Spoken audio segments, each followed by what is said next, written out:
Hello friend, स्वागत है आपका अपने चैनल आज क्लास में। जैसे आपको पता है, बिहार बोर्ड ने अपना ऑफिशियल मॉडल पेपर जारी कर दिया है इंटरनेट पे। तो आज की इस वीडियो में जो विज्ञान का मॉडल पेपर जारी हुआ है इसको सॉल्व करेंगे। इसमें 80 ऑब्जेक्टिव प्रश्न है, तो यहाँ पे पूरा 80 ऑब्जेक्टिव प्रश्न का हम आंसर बताने वाले हैं, और वो भी 100% सही सही। तो एक भी प्रश्न आप लोग स्किप मत कीजिएगा। और इस वीडियो में से बहुत सारे प्रश्न आपके फाइनल बोर्ड परीक्षा में आने वाले हैं, तो इस वीडियो को आप लोग शुरू से लेके अंत तक देखिएगा। और चैनल को अभी तक आप सब्सक्राइब नहीं किए हैं तो चैनल को सब्सक्राइब कर लीजिएगा, साथ में बेल आइकन को ऑल पे दबा लीजिएगा, ताकि जब भी लाइव क्लास हो तो आपके पास नोटिफिकेशन पहुंचता रहे। और अभी तक आप हमारे व्हाट्सएप ग्रुप में नहीं जुड़े हैं तो ये हमारा व्हाट्सएप नंबर है 8789307304। इस पे आपको बोलना है कि सर हमें ग्रुप में जोड़ दीजिए, तो हम आपको ग्रुप में जोड़ देंगे। तो आइए शुरू करते हैं पहले नंबर प्रश्न से। तो यहाँ पे देखिए पहला नंबर प्रश्न आ चुका है। तो यहाँ पे देखिए पहला नंबर प्रश्न है कि पौधों में जनन अंग कहाँ पाए जाते हैं। यहाँ पे आपको बताना है कि पौधों में जनन अंग कहाँ पाए जाते हैं। यहाँ पे ऑप्शन दिखा देते हैं, जड़ में, पुष्प में, तना में, फल में। तो पौधे में जनन अंग कहाँ पाए जाते हैं, तो पुष्प में पाए जाते हैं। यहाँ पे बी वाला ऑप्शन बिल्कुल ही सही हो जाएगा। आइए देखते हैं अगला प्रश्न, दो नंबर प्रश्न है कि प्रकाश संश्लेषण की क्रिया होती है। तो प्रकाश संश्लेषण की क्रिया किसमें होती है, तो हरे पौधों में होता है। यहाँ पे डी वाला ऑप्शन बिल्कुल ही सही हो जाएगा। आइए देखते हैं अगला प्रश्न, तीन नंबर प्रश्न है कि प्रकाश संश्लेषण की क्रिया में ऑक्सीजन किससे बाहर निकलता है। तो किससे बाहर निकलता है, तो जल से अलग होकर बाहर निकलता है। यहाँ पे ए वाला ऑप्शन बिल्कुल ही सही हो जाएगा। आइए देखते हैं अगला प्रश्न, चार नंबर प्रश्न है कि जठर ग्रंथियां कहाँ पाई जाती हैं। यहाँ पे आपको बताना है कि जठर ग्रंथियां कहाँ पाई जाती हैं, तो अमाशय में पाई जाती हैं। यहाँ पे बी वाला ऑप्शन बिल्कुल ही सही हो जाएगा। एक भी प्रश्न आप लोग स्किप मत कीजिएगा, वीडियो को प्लीज आप लोग शुरू से लेके अंत तक जरूर देखिएगा। आइए देखते हैं अगला प्रश्न, पाँच नंबर प्रश्न है कि ग्लाइकोलोसिस की क्रिया संपन्न होती है। यहाँ पे आपको बताना है कि ग्लाइकोलोसिस की क्रिया संपन्न होती है तो कहाँ पे संपन्न होती है, तो कोशिका द्रव में संपन्न होती है। इसे आपको याद रखना है। यहाँ पे डी वाला ऑप्शन बिल्कुल ही सही हो जाएगा। आइए देखते हैं अगला प्रश्न, 6 नंबर प्रश्न है कि इथाइल एल्कोहल किस प्रकार के श्वसन से बनता है। यहाँ पे आपको बताना है कि इथाइल एल्कोहल किस प्रकार के श्वसन से बनता है, तो ये अवायवीय श्वसन में बनता है। यहाँ पे बी वाला ऑप्शन बिल्कुल ही सही हो जाएगा। आइए देखते हैं अगला प्रश्न, 7 नंबर प्रश्न है कि सबसे छोटी अंतःस्रावी ग्रंथि कौन है। यहाँ पे आपको बताना है कि सबसे छोटी अंतःस्रावी ग्रंथि कौन है, तो पिट्यूटरी ग्रंथि है। यहाँ पे बी वाला ऑप्शन बिल्कुल ही सही हो जाएगा। आइए देखते हैं अगला प्रश्न, 8 नंबर प्रश्न है कि पौधों के वायवीय भागों से जल के ह्रास की क्रिया कहलाती है। तो यहाँ पे आपको बताना है कि पौधों के वायवीय भागों से जल के ह्रास की क्रिया कहलाती है, तो वातपोत्सर्जन कहलाती है। यहाँ पे बी वाला ऑप्शन बिल्कुल ही सही हो जाएगा। आइए देखते हैं अगला प्रश्न, 9 नंबर प्रश्न है कि घेंघा रोग पनपता है। तो घेंघा रोग कब पनपता है, तो जब शरीर में आयोडीन की कमी हो जाता है। तो यहाँ पे सी वाला ऑप्शन बिल्कुल ही सही हो जाएगा। आइए देखते हैं अगला प्रश्न, 10 नंबर प्रश्न है कि रक्त में हल्के पीले रंग के चिपचिपे द्रव को कहते हैं। यहाँ पे आपको बताना है कि रक्त में हल्के पीले रंग के चिपचिपे द्रव को कहते हैं, तो प्लाज्मा कहते हैं। यहाँ पे ए वाला ऑप्शन बिल्कुल ही सही हो जाएगा। आइए देखते हैं अगला प्रश्न, 11 नंबर प्रश्न है कि रक्तचाप मापने के उपकरण को कहते हैं। तो यहाँ पे आपको बताना है कि रक्तचाप मापने के उपकरण को कहते हैं, तो स्फाइग्नोमैनोमीटर कहते हैं। इसे आपको याद रखना है। यहाँ पे डी वाला ऑप्शन बिल्कुल ही सही हो जाएगा। आइए देखते हैं अगला प्रश्न, 12 नंबर प्रश्न है कि वातपोत्सर्जन की क्रिया पाई जाती है। तो वातपोत्सर्जन की क्रिया किसमें होती है, तो पौधों में होती है। यहाँ पे बी वाला ऑप्शन बिल्कुल ही सही हो जाएगा। आइए देखते हैं अगला प्रश्न, 13 नंबर प्रश्न है कि निम्नलिखित में किसमें खुला परिसंचरण तंत्र पाया जाता है। तो किस में खुला परिसंचरण तंत्र पाया जाता है, तो तिलचट्टा में पाया जाता है। यहाँ पे सी वाला ऑप्शन बिल्कुल ही सही हो जाएगा। और लास्ट में हमें जरूर बताइएगा कि आपका 80 प्रश्नों में से कितना सही हुआ, जिससे आपका अंदाजा लगे कि आपकी तैयारी कैसी हुई है। आगे देखिए यहाँ पे 14 नंबर प्रश्न 14 नंबर प्रश्न है कि रक्त क्या है। तो कई बार हम आपको बता चुके हैं कि रक्त एक तरल संयोजी ऊतक है, तो यहाँ पे बी वाला ऑप्शन बिल्कुल ही सही हो जाएगा। ये देखते हैं अगला प्रश्न 15 नंबर प्रश्न है कि मूत्र का पीला रंग किस वर्णक के कारण होता है। यहाँ पे आपको बताना है कि मूत्र का पीला रंग किस वर्णक के कारण से होता है, तो यूरोक्रोम के कारण से होता है। इसे आपको याद रखना है। यहाँ पे सी वाला ऑप्शन बिल्कुल ही सही हो जाएगा। ये देखते हैं अगला प्रश्न 16 नंबर प्रश्न है कि निम्नलिखित में कौन एक उभयलिंगी जंतु है। इसमें से आपको बताना है कि कौन एक उभयलिंगी जंतु है। तो जो केंचुआ होता है ये उभयलिंगी जंतु होता है। यहाँ पे डी वाला ऑप्शन बिल्कुल ही सही हो जाएगा। ये देखते हैं अगला प्रश्न 17 नंबर प्रश्न है कि यूरिया रक्त में कहाँ प्रवेश करती है। तो यहाँ पे आपको बताना है कि जो यूरिया होती है वो रक्त में कहाँ प्रवेश करती है, तो यकृत से प्रवेश करती है। इसे आपको याद रखना है। यहाँ पे सी वाला ऑप्शन बिल्कुल ही सही हो जाएगा। ये देखते हैं अगला प्रश्न 18 नंबर प्रश्न है कि जैव आवर्धन प्रदर्शित करने वाला रसायन है। यहाँ पे आपको बताना है कि जैव आवर्धन प्रदर्शन करने वाला रसायन है, तो डीडीटी है। इसे आपको याद रखना है। यहाँ पे बी वाला ऑप्शन बिल्कुल ही सही हो जाएगा। ये देखते हैं अगला प्रश्न 19 नंबर प्रश्न है कि निम्नलिखित में कौन एक प्राथमिक उपभोक्ता है। इसमें से आपको बताना है कि प्राथमिक उपभोक्ता कौन है। तो प्राथमिक उपभोक्ता किसे कहते हैं, तो जो हरे पेड़ पौधों को खाते हैं। तो हरे पेड़ पौधों को कौन खाते हैं, शाकाहारी खाते हैं। यहाँ पे बी वाला ऑप्शन बिल्कुल ही सही हो जाएगा। ये देखते हैं अगला प्रश्न 20 नंबर प्रश्न है कि निम्नलिखित में कौन एक भूमिगत जल का उदाहरण है। इसमें से आपको बताना है कि कौन एक भूमिगत जल का उदाहरण है।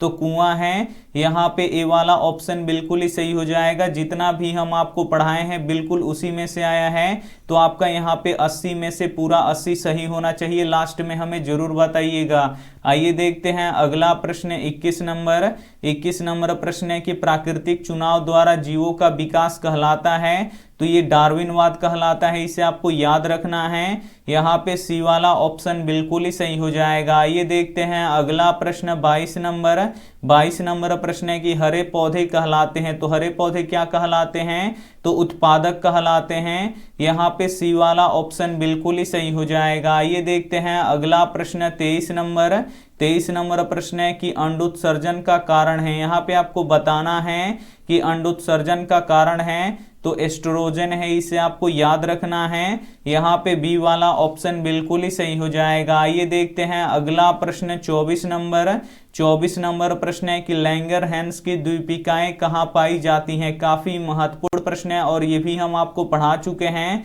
तो लैंगरहैंस की द्वीपिकाएं कहाँ पाई जाती हैं, तो आग्नेयाशय में पाई जाती हैं। यहाँ पे सी वाला ऑप्शन बिल्कुल ही सही हो जाएगा। ये देखते हैं अगला प्रश्न 25 नंबर प्रश्न है कि थायरोक्सिन हार्मोन के संश्लेषण में निम्नलिखित में किसका होना आवश्यक है। तो किसका होना आवश्यक है, तो आयोडीन का होना आवश्यक है। इसे आपको याद रखना है। यहाँ पे डी वाला ऑप्शन बिल्कुल ही सही हो जाएगा। ये देखते हैं अगला प्रश्न 26 नंबर प्रश्न है कि निशल्स कणिकाएं कहाँ पाई जाती हैं। यहाँ पे आपको बताना है कि निशल्स कणिकाएं पाई जाती हैं तो कहाँ पाई जाती हैं, तो ये पाई जाती है न्यूरॉन में। इसे आपको याद रखना है। काफी महत्वपूर्ण प्रश्न है। यहाँ पे सी वाला ऑप्शन बिल्कुल ही सही हो जाएगा। ये देखते हैं अगला प्रश्न 27 नंबर प्रश्न है कि मानव मस्तिष्क का वजन होता है तो कितना होता है, 1400 ग्राम होता है। हम आपको बता चुके हैं। तो यहाँ पे 1.2 से लेके 1.4 kg तक होगा। यहाँ पे सी वाला ऑप्शन बिल्कुल ही सही हो जाएगा। ये देखते हैं अगला प्रश्न 28 नंबर प्रश्न है कि निकट दृष्टि दोष अथवा दूर दृष्टि दोष के निवारण हेतु प्रयुक्त लेंस द्वारा बना प्रतिबिंब होता है। तो कैसा प्रतिबिंब बनता है, तो वास्तविक और उल्टा बनता है। कई बार हम आपको बता चुके हैं। यहाँ पे डी वाला ऑप्शन बिल्कुल ही सही हो जाएगा। ये देखते हैं अगला प्रश्न 29 29 नंबर प्रश्न है कि साइड मिरर के रूप में निम्नलिखित में से कौन प्रयुक्त होता है। यहाँ पे आपको बताना है कि साइड मिरर के रूप में निम्नलिखित में से कौन प्रयुक्त होता है। तो किस दर्पण का उपयोग हम साइड मिरर में करते हैं, तो उत्तल दर्पण का करते हैं। यहाँ पे ए वाला ऑप्शन बिल्कुल ही सही हो जाएगा। आइए देखते हैं अगला प्रश्न 30 नंबर प्रश्न है कि अवतल लेंस द्वारा प्रतिबिंब होता है। यहाँ पे आपको बताना है कि अवतल लेंस द्वारा प्राप्त प्रतिबिंब होता है तो आभासी होता है और सीधा होता है और छोटा होता है, यानी इनमें से सभी होता है। तो यहाँ पे डी वाला ऑप्शन बिल्कुल ही सही हो जाएगा। एक भी प्रश्न आप लोग स्किप मत कीजिएगा, वीडियो को प्लीज आप लोग शुरू से लेके अंत तक देखिएगा और आपके फाइनल बोर्ड परीक्षा में बिल्कुल ऐसा ही ऐसा प्रश्न आने वाला है। तो बिल्कुल आप लोग ध्यान से देखिए इस वीडियो को। और अभी तक आप हमारे व्हाट्सएप ग्रुप में नहीं जुड़े हैं तो शुरू में नंबर दिए हैं तो उससे आप लोग जुड़ जाइएगा। तो यहाँ पे देखिए 31 नंबर प्रश्न है कि ऊर्जा का एसआई मात्रक है। तो ऊर्जा का एसआई मात्रक क्या होता है, जूल होता है। यहाँ पे ए वाला ऑप्शन बिल्कुल ही सही हो जाएगा। आइए देखते हैं अगला प्रश्न 32 नंबर प्रश्न है कि आकाश का नीला रंग होना किस कारण के कारण होता है। यहाँ पे आपको बताना है कि आकाश का नीला रंग होना किस परिघटना का परिमाण है। तो किसके कारण होता है, तो प्रकाश के प्रकीर्णन के कारण से होता है। तो यहाँ पे बी वाला ऑप्शन बिल्कुल ही सही हो जाएगा। आइए देखते हैं अगला प्रश्न 33 नंबर प्रश्न है कि सामान्य नेत्र के लिए स्पष्ट दृष्टि की न्यूनतम दूरी होती है। तो न्यूनतम दूरी कितनी होती है, तो 25 सेंटीमीटर होता है। यहाँ पे सी वाला ऑप्शन बिल्कुल ही सही हो जाएगा। और दूरबिंदु कितना होता है, तो अनंत होता है। तो ये भी साथ में आपको याद रखना है। आइए देखते हैं अगला प्रश्न 34 नंबर प्रश्न है कि किसी उत्तल लेंस की फोकसांतर 50 सेंटीमीटर है तो उसकी क्षमता होगी तो +2 डायोप्टर होगा। इसे आपको याद रखना है। यहाँ पे डी वाला ऑप्शन बिल्कुल ही सही हो जाएगा। आइए देखते हैं अगला प्रश्न 35 नंबर प्रश्न है कि एक प्रिज्म कितने सतहों से घिरा रहता है। तो कई बार बता चुके हैं, तो ये 5 सतहों से घिरा रहता है। यहाँ पे डी वाला ऑप्शन बिल्कुल ही सही हो जाएगा। आइए देखते हैं अगला प्रश्न 36 नंबर प्रश्न है कि अभिनेत्र लेंस की फोकस दूरी में परिवर्तन किया जाता है तो किसके द्वारा किया जाता है, तो पक्षमाभी पेशियों के द्वारा किया जाता है। इसे आपको याद रखना है। यहाँ पे डी वाला ऑप्शन बिल्कुल ही सही हो जाएगा। परितारिका पे अगर आप लोग टिक लगाइएगा तो गलत हो जाएगा। आइए देखते हैं यहाँ पे अगला प्रश्न 37 नंबर प्रश्न है कि प्रकाश के परावर्तन के कितने नियम हैं। कई बार बता चुके हैं कि प्रकाश के परावर्तन के 2 नियम होते हैं। यहाँ पे बी वाला ऑप्शन बिल्कुल ही सही हो जाएगा। और अपवर्तन के भी 2 ही नियम होते हैं। तो ये भी साथ में आपको याद रखना है। यहाँ पे 38 नंबर प्रश्न देखिए कि फोटोग्राफी कैमरा का अभिदृश्यक होता है, यानी फोटो कैमरा में कौन सा लेंस लगा होता है, तो उत्तल लेंस लगा होता है। यहाँ पे ए वाला ऑप्शन बिल्कुल ही सही हो जाएगा। आइए देखते हैं अगला प्रश्न 39 नंबर प्रश्न है कि यदि एक किरण अवतल दर्पण पर लंबवत आपतित हो तो परावर्तन के बाद किरण किस बिंदु से गुजरेगी, तो ये फोकस से होकर गुजरेगी। यहाँ पे ए वाला ऑप्शन बिल्कुल ही सही हो जाएगा। आइए देखते हैं अगला प्रश्न 40 नंबर प्रश्न है कि यदि एक प्रिज्म से एक वर्णी किरण गुजरे तो इसका नहीं होगा। यहाँ पे आपको बताना है कि यदि एक प्रिज्म से एक वर्णी, यानी एक वर्णी किसे कहते हैं, तो एक रंग का अगर रंग गुजरेगा तो उसका वर्ण विक्षेपण नहीं हो पाएगा। यहाँ पे बी वाला ऑप्शन बिल्कुल ही सही हो जाएगा। आइए देखते हैं अगला प्रश्न 41 नंबर प्रश्न है कि पवन विद्युत जनित्र में कुंडली को घुमाने का मूल काम करती है। यहाँ पे आपको बताना है कि पवन विद्युत जनित्र में कुंडली को घुमाने का काम मूलतः करती है। तो कौन करती है, तो गतिमान हवाएं करती हैं। इसे आपको याद रखना है।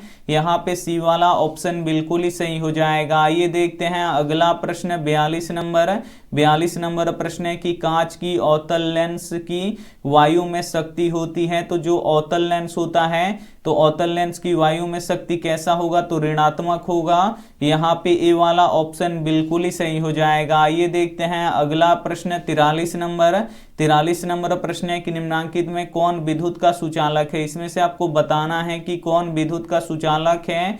तो जो ग्रेफाइट होता है ये विद्युत का सुचालक होता है। यहाँ पे बी वाला ऑप्शन बिल्कुल ही सही हो जाएगा। इसको आप लोग प्लीज शुरू से लेके अंत तक देखिएगा। यहाँ पे देखिए 44 नंबर प्रश्न है कि वक्रता त्रिज्या 1 मीटर के अवतल दर्पण की फोकस दूरी होगी। तो 1 मीटर की यहाँ पे फोकस दूरी, तो जो फोकस दूरी होती है वक्रता त्रिज्या की क्या होती है, आधी होती है। तो यहाँ पे देखिए मीटर में दिया है 1 मीटर, तो इसको सेंटीमीटर में बदलेंगे तो ये 100 सेंटीमीटर हो जाएगा। और 100 सेंटीमीटर का आधा कितना होता है, तो 50 सेंटीमीटर होता है। तो हमारी फोकस दूरी कितना निकलेगा, 50 सेंटीमीटर निकलेगा। यहाँ पे बी वाला ऑप्शन बिल्कुल ही सही हो जाएगा। आइए देखते हैं अगला प्रश्न 45 नंबर। 45 नंबर प्रश्न है कि सघन माध्यम से विकिरण माध्यम में जाती हुई किरण अभिलंब से विचलन हो जाती है। तो ये अभिलंब से क्या होगा, दूर हटेगा, हमेशा आपको याद रखना है। यहाँ पे ए वाला ऑप्शन बिल्कुल ही सही हो जाएगा। आइए देखते हैं अगला प्रश्न 46 नंबर।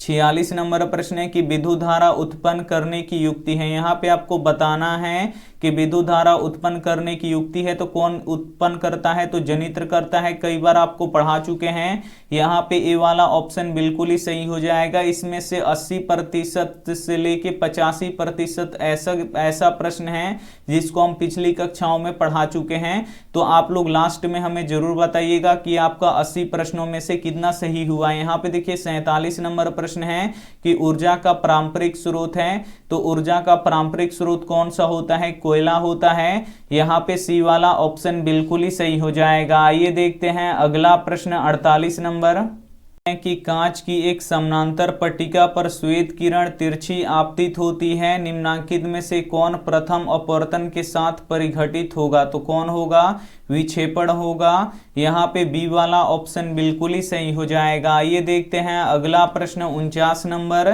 49 नंबर प्रश्न है कि हमारे घरों में जो विद्युत आपूर्ति की जाती है वह, तो ये 220 वोल्ट पर प्रत्यावर्ती धारा होता है। यहाँ पे सी वाला ऑप्शन बिल्कुल ही सही हो जाएगा। आइए देखते हैं अगला प्रश्न 50 नंबर। 50 नंबर प्रश्न है कि जस्ता का परमाणु संख्या है। तो जस्ता का परमाणु संख्या कितना होता है, 30 होता है। यहाँ पे डी वाला ऑप्शन बिल्कुल ही सही हो जाएगा। आइए देखते हैं अगला प्रश्न 51 नंबर।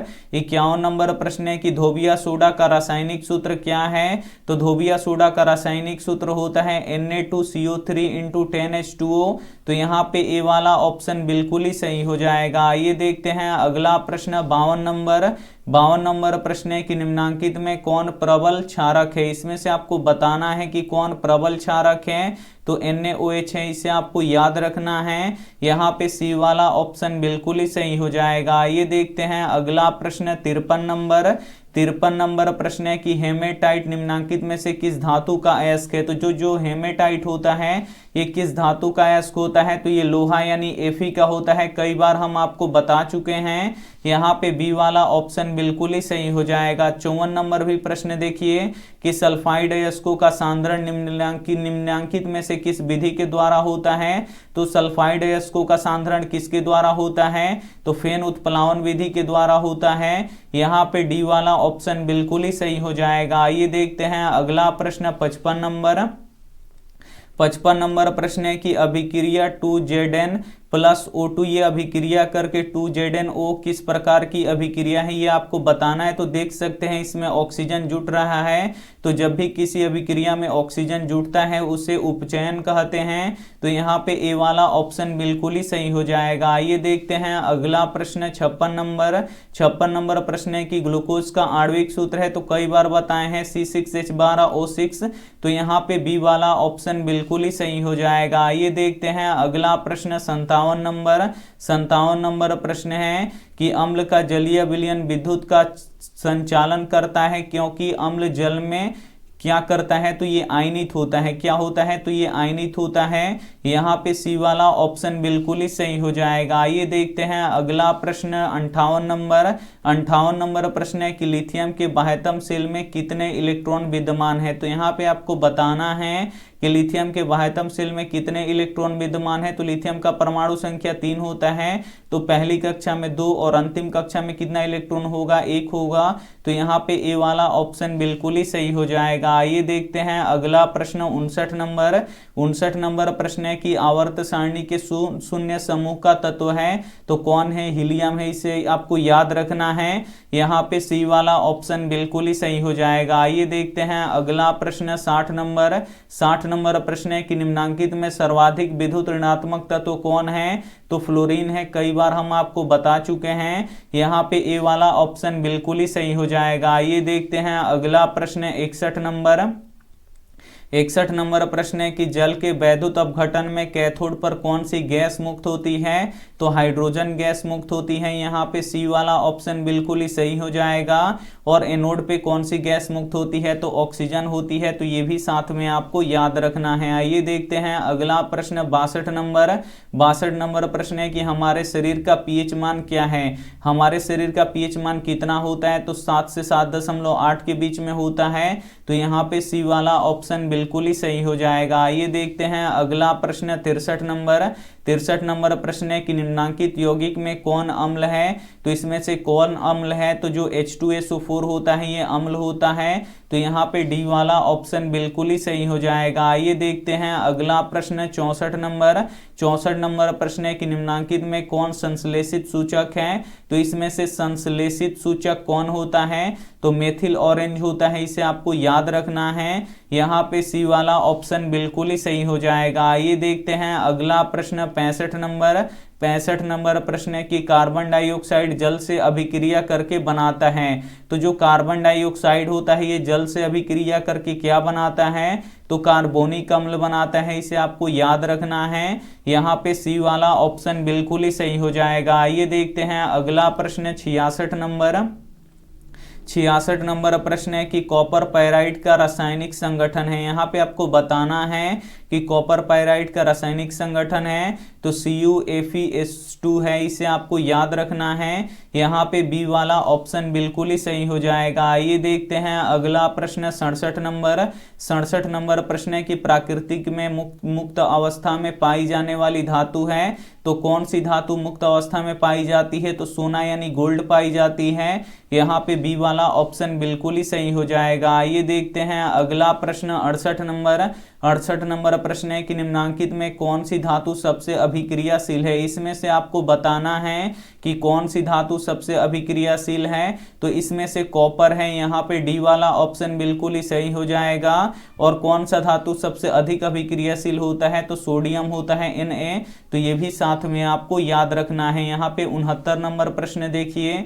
69 नंबर प्रश्न है कि किसी अधातु के बाह्यतम शेल में इलेक्ट्रॉनों की संख्या हो सकती है। तो अधातु के बाह्यतम कक्षा में इलेक्ट्रॉनों की संख्या 4, 5, 6 या 7 हो सकती है। यहाँ पे बी वाला ऑप्शन बिल्कुल ही सही हो जाएगा। आइए देखते हैं अगला प्रश्न 70 नंबर। यहाँ पे 70 नंबर प्रश्न देखिए कि पीतल निम्नांकित में से किनका मिश्रण होता है? तो जो पीतल होता है ये कॉपर और जिंक का मिश्र धातु होता है, इसे आपको याद रखना है। यहाँ पे क्या हो जाएगा? ए वाला ऑप्शन बिल्कुल ही सही हो जाएगा। आइए देखते हैं अगला प्रश्न 71 नंबर प्रश्न है कि निम्नलिखित में कौन समअवयवी है? यहाँ पे आपको बताना है कि निम्न में से कौन समअवयवी है। तो इसमें से कौन समअवयवी है? तो यहाँ पे देखिए जो है यहाँ पे एथिल एल्कोहल और डाइमेथिल ईथर है, ये क्या है? समअवयवी है, इसे आपको याद रखना है। यहाँ पे सी वाला ऑप्शन बिल्कुल ही सही हो जाएगा। यहाँ पे आगे देखिए, यहाँ पे 72 नंबर प्रश्न कि CH3 bond O bond C2H5 का IUPAC प्रणाली के अनुसार नाम क्या है? तो मिथॉक्सी इथेन है, इसे आपको याद रखना है। यहाँ पे ए वाला ऑप्शन बिल्कुल ही सही हो जाएगा। आइए देखते हैं अगला प्रश्न। यहाँ पे 73 नंबर प्रश्न है कि लोहे की अभिक्रिया भाप से कराने पर लोहे का कौन सा ऑक्साइड बनता है?